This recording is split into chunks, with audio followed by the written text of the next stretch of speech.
Freiburger here. This one's about my top 10 vehicles that got away.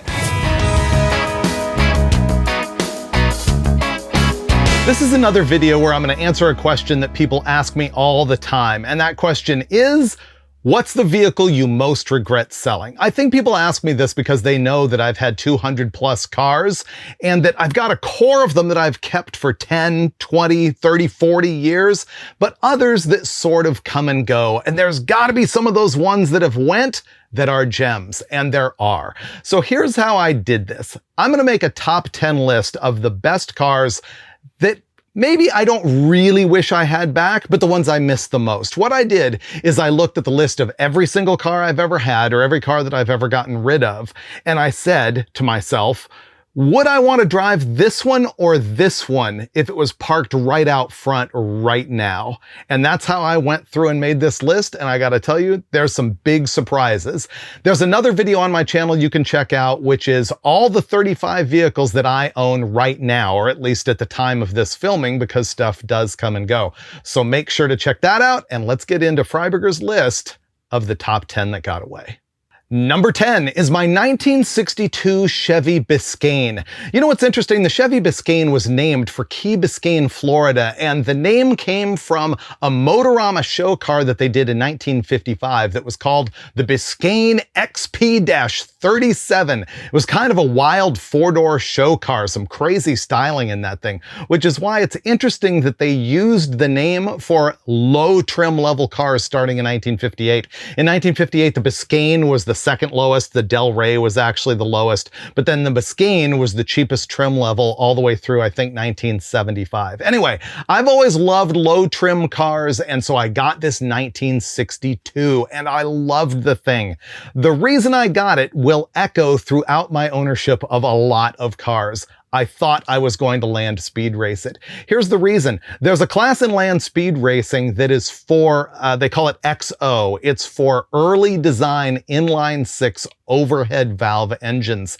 And the 62 Biscayne was the very last car, or the 62 Chevy, was the last year to use the stove bolt inline six that was designed way back in like 1937 or something like that. And so it qualified for the class. I never turned it into a race car. I never do.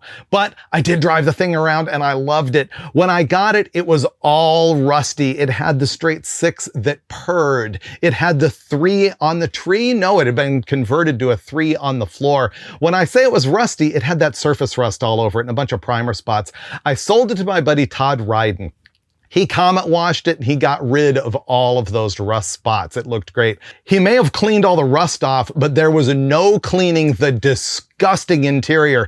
The front seat had a stain on it that looked like it came from the corpse of a bloated cow. It was gross. I remember that car had a flamethrower on it. When I was the editor of Rod and Custom, I did that, and it was just a whole lot of fun. And subsequently, I know that the car has been converted. It's got a big block and either a 4 or a 5 speed in it now, and it was offered back to me at one point, but just enough stuff had been done to it that made it not mine that I wasn't going to take it back. But I loved my 62 Biscayne. Number 9 is my 1967 Chevy C10 two-wheel drive long bed. Those trucks were designed mostly by Harry Bentley Bradley when he was working at General Motors. He was a designer of stuff like Hot Wheels, and Alexander Brothers Customs did a lot of things with him, like the Dodge Diora, but he worked at GM and he designed the 67. What GM was wanting to do with the 67 truck is make it more car-like, and that's why it has sort of the softer edges and grille. If you look at it, you can see how by the standards of the time, it was less truck-like than the other trucks. The thing that's interesting is Harry Bentley Bradley really loved the small window that was only available in 1967. He did not prefer the large window trucks that we love so much now. And so my truck was a long bed with the small rear window. It was factory with a 292 inline six, and I think it had a power glide in it. What's interesting is that I got this as a leftover from the Fast and Furious movies. It was going to be used in one of those movies. I know the guy who's the coordinator, and he ended up with with it as a leftover, and I think I paid $4,500 for it. Steve Dulcich and I pulled the inline six out of it. We installed a 630 horsepower big block Chevy. We installed a Gearstar 700R4, and the thing that I loved about this is not only did it have the cool look on those big 33-inch balloon tires, but it did burnouts into forever. It was a riot to thrash in the dirt. It was just a feel-good truck. And I sold it for $13,000, which honestly was much less than what you would have had to pay to get the engine and transmission alone. It was before the value of these things, especially the long beds, really boomed. So that's number 9, my 67 Chevy C10. Number 8, the 1973 GMC Suburban called the Macho Grande. Yep, you know that this is the very first year of square body Suburbans, and this was the GMC style. I paid $1,500 for it, 2-wheel drive, big block, 350,000 miles on it. This truck was great, except for the fact that it didn't have barn doors in the back. It had a conventional tailgate, and you may know I am a 100% barn door guy. You may remember seeing this truck in episodes of Roadkill. As a matter of fact, it was the one that we used to haul the shell of a 55 Chevy that would become Mike Finnegan's Blasphemy from LA all the way up to Oregon to the chassis shop. I subsequently used it for other things. I've got a cool pic of it towing the Crusher Camaro, and in an episode of Roadkill, we autocrossed the thing with a trailer on the back. It was so much fun. That truck was yet another one that just felt good to drive. But the reason I had bought it is that I intended to build the world's fastest drag race Suburban. That was kind of my plan, and like many of my schemes, it just didn't happen. It was sitting around for a long time, and even though we all loved it, it ended up having to go. The crazy thing about selling the Macho Grande is that it went to Finland, and the guy still has it and uses it all the time. You know, I may never get over Macho Grande. Those wounds run pretty deep. And by the way, that is a reference to an airplane movie, which is why the thing is called Macho Grande. Go to YouTube and search over Macho Grande, and you'll see the clip that came from. Some people will get it. Number 7 on my list is the 1970 Dodge Challenger known as the Vanishing Paint. And yes, that is a play on words on the movie Vanishing Point that of course used that famous white 70 Dodge Challenger RT. Mine was not quite as good as that. It started out as a $400 Hulk that Steve Dulcich bought back in the 80s. I acquired it in a big complicated trade. I think he gave me the Challenger and the paint job on the crop duster, and I gave him the Mercury Cougar that became the Bang Shift Cougar and a 363 stroker small block Ford that ultimately went in the car. And by the way, as part of that deal, it got so complicated with him painting my crop duster that I ended up giving him also the Fail Guy truck, and I forget some other things. Anyway, that's how I acquired the Vanishing Paint. And Dulcich and I ended up building a 360 for it. We put an automatic in it. We put a Ford 9-inch in it. We did a great cross-country road trip, or at least all the way to Nebraska, to do the SCCA Final Autocross event there, which was just a riot. We had so much fun with that car. That's when we put the sticker on the door and we had our names on it and stuff. It was a good look. Subsequently, I think I sold it because it was just clogging the driveway and I hadn't used it. And in my mind, I had too many other cars that fit the same kind of purpose. I was kind of wrong, which is why it's on my list of things I might want back, because I had started sort of a handling vibe with it and I could have continued with that. Instead, I sold it to Derek from Vice Grip Garage, and you've seen it around on his show. You've seen it on episodes of Roadworthy Rescues on Motor Trend. He and Dulcich ended up putting a 6-speed in it, which is something that I think I would have ultimately done with the car. And he peeled all the stickers off with my blessing, of course. And I don't know, I probably wouldn't buy it back from Derek at this point. I think he loves the thing. I'd like him to have it. And I'll probably never own another Mopar E-body. But the reason that it's on my list is because in retrospect, I really dug the vibe of the thing. Number 6 is my 1937 Ford two-door sedan. You know, the 37 Ford was the first one that came out with the V8 60. The V8 60 was a miniature V8 flathead Ford. It was almost exactly a downscaled regular flathead, but it only displaced 136 cubic inches and it made 60 horsepower. They're really cool. They raced them in midgets and stuff back in the day. And my 37 did originally come with that engine, but when I bought it, it had a nice little healthy regular flathead in it. It had a T5 5-speed. It was solid axle front and rear. It was lowered just right. It had some stuff that was stylistically wrong to me. The paint was just barely the wrong color. It was too tomato, and the interior was very 80s. It was sort of tweed and it had gray with red stripes and stuff like that. However, it was a great solid car, low miles and really well put together. Here's the recurring theme. I had bought it because I thought I might land speed race it. I wanted to get a record in the flathead engine classes. And it's another car that I looked at. I was like, man, this is way too clean for me to mess up by turning it into a race car. So I ended up selling it. I think I paid $20,000 for it and I sold it for $20,000. Subsequently, it has changed hands a couple times and it was offered back to me for $25,000, but it had been pinstriped and I remembered how the paint wasn't quite the right color.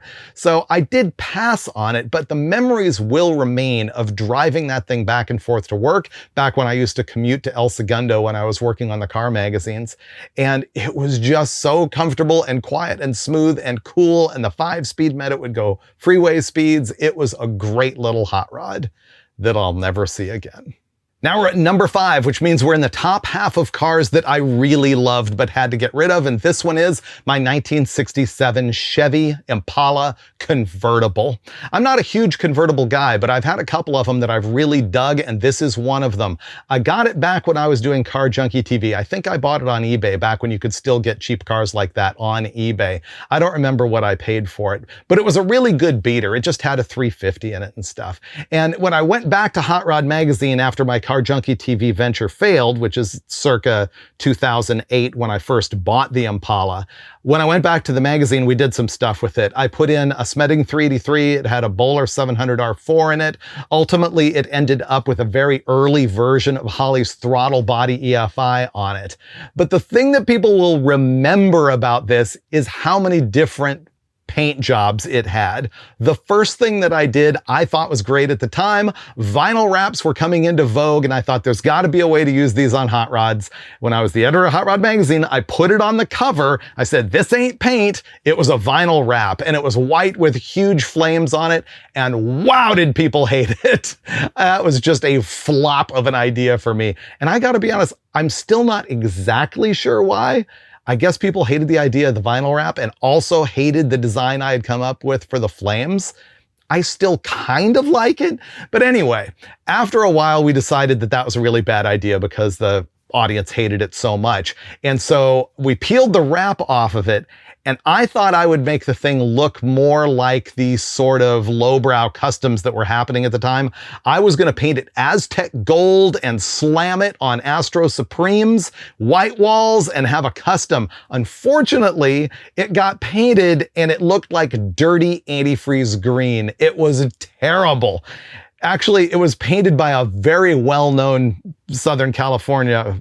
You know what? I wasn't even going to say his name, but I will. Pete Santini painted this thing, and I asked him to do it in a day for a magazine deal, and he did it off a color I had picked off a chip, and when he handed it back, he actually said, this is pretty bad. And he was right. It was my fault. I picked the color. So it didn't stay green like that for more than, I don't know, a couple weeks before it was stripped down. And Hot Rod did a whole story on the cover and inside about having a paint party and painting it yourself. And we did it at Rob Kinann's house. And I think, I can't even name all the people who were there. Let's see, Jesse Kaiser, Alana Scher, Brandon Galogli, Rob probably helped. So we were all there working on the thing. And we painted it red, and then I ended up selling it to Jesse Kaiser, who was a staffer on Hot Rod at the time, and he still has the car. It's all parted out. The last time I saw him, he said he took it apart to sort of make it good and found out that it had a little bit more rust than was anticipated, probably because I had driven it to Bonneville Salt Flats one year and driven it all around and gotten salt all over over it. But I remember that peaceful drive in the middle of the night, driving that big old boat of a 67 Impala with the top down up Highway 318 all the way to the Bonneville Salt Flats and cruising it around all week. And I think it's that memory that puts this car on my list of the ones that got away. Number 4 is the other convertible I had that I loved, and I had to put it just above the Impala. It was my 1966 Buick Special convertible. This is the car that basically started the whole Roadkill TV show. Way back before it was even a YouTube show, Mike Finnegan and I visited Rick Payway and got this thing running and driving out of his backyard. His mom had driven this thing since it was almost new, and the transmission failed on it in like 1978, and in 2009-ish, 2010, maybe 11, somewhere in that neighborhood, we got it going again. Rick had a new transmission put in the thing, then we showed up and got it going. Famously, used street signs for the rusted out floorboards in that thing. There's a great story about me pounding on that to bend the sheet metal. I guess maybe I was underneath it and Finnegan was lying on top and I actually broke one of his teeth pounding on it. And this was before Roadkill. We made a great little series of shows, which you can still find on the Hot Rod channel, YouTube, Hot Rod Magazine channel, of rescuing this car and getting it home. And that became sort of the prototype for what would ultimately become Roadkill. Later on episodes of, I think, Hot Rod Unlimited or maybe Hot Rod Garage, we put a whole CPP suspension on that car and some big 17s. I really liked the way that it looked on sort of those copper colored wheels, and we made it handle, and it ran and drove so good with the stock engine that I think was a 300 cubic inch V8 and 2-speed automatic. That all just purred like a sewing machine, but the suspension and brakes were all pretty killer. It handled pretty good. Those huge tires didn't rub. It was great to cruise.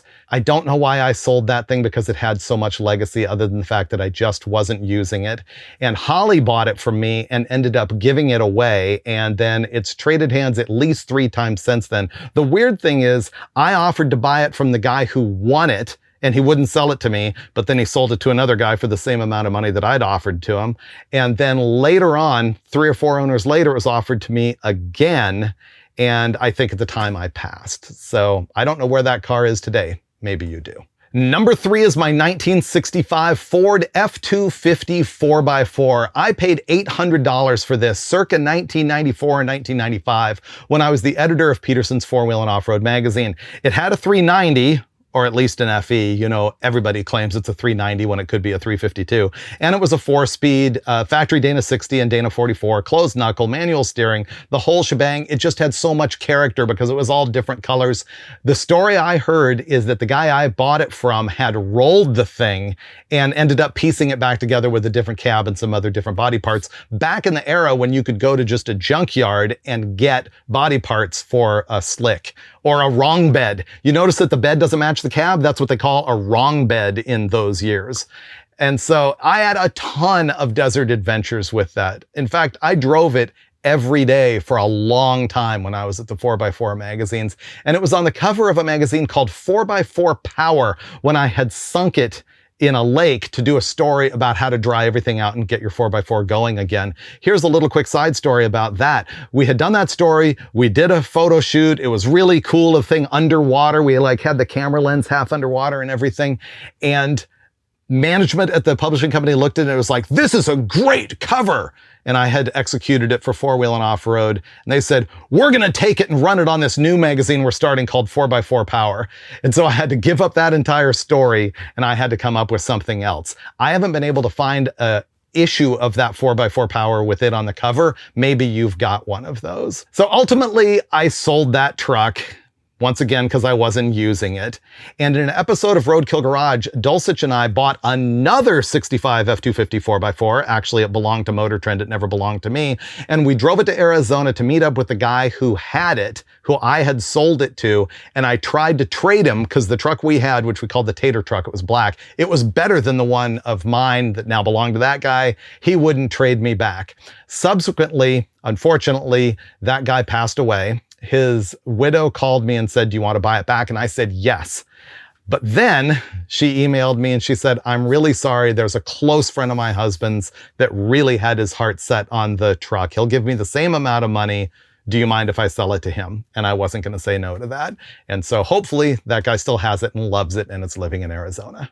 My number 2 car shocked even me because we are almost at the top of the list and it makes no sense that I would pick a car as rusty and terrible as my 1973 Chevy K5 Blazer. I originally laid eyes on this thing when I was doing an episode of Roadkill at my buddy Andy Moss's place in Colorado, and he's got a pretty good collection of junk out in the weeds in the back, and I spotted this and I thought to myself, man, I hate the color. Light blue is my least favorite color ever, and it's really, really rusty, but it's so good.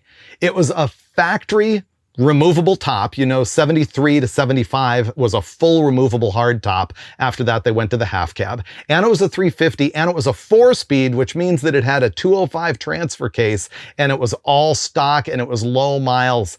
And what happened is I ended up buying it well after that Roadkill episode, and I flew in.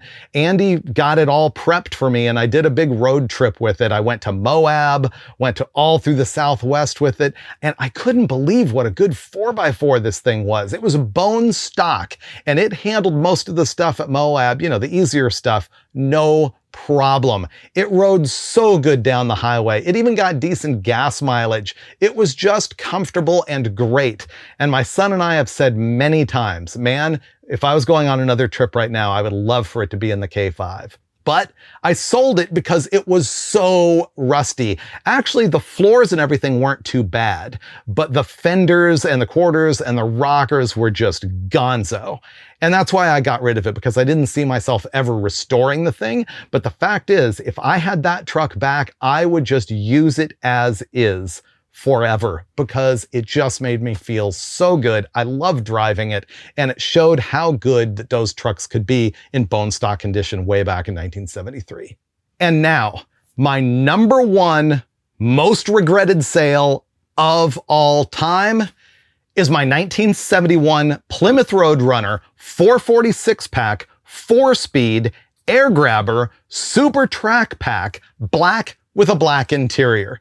This car was really rare, and I bought it when I was 19 years old for $3,100. From my research today, it says that they only made 137 446-pack 4-speed Roadrunners. Then you add the fact that it's factory black and super track pack and has the air grabber hood. It's got to be one of, count them on your fingers. They made hardly any of those things. When I got it when I was 19 years old, it was already in barn find condition. It had been sitting in an apartment building driveway for many years. One side of it was completely road rashed or door rashed from somebody who parked next to it. And it was beat. I mean, the interior was torn up. The engine was all greasy. The carburetors already, I think, weren't original on it, but it still had all of its parts and pieces.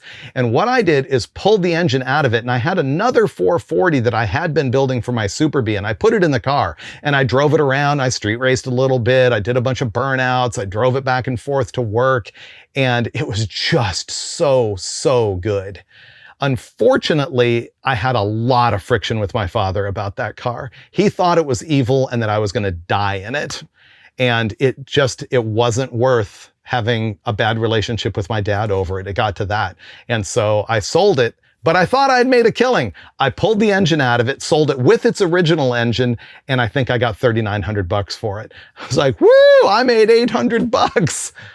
Wow. Subsequently, I know that that car has sold for more than $100,000. It also got restored many years ago, maybe 10 or 15 years ago. I saw it at the Spring Fling Mopar show out in Woodley Park in Van Nuys.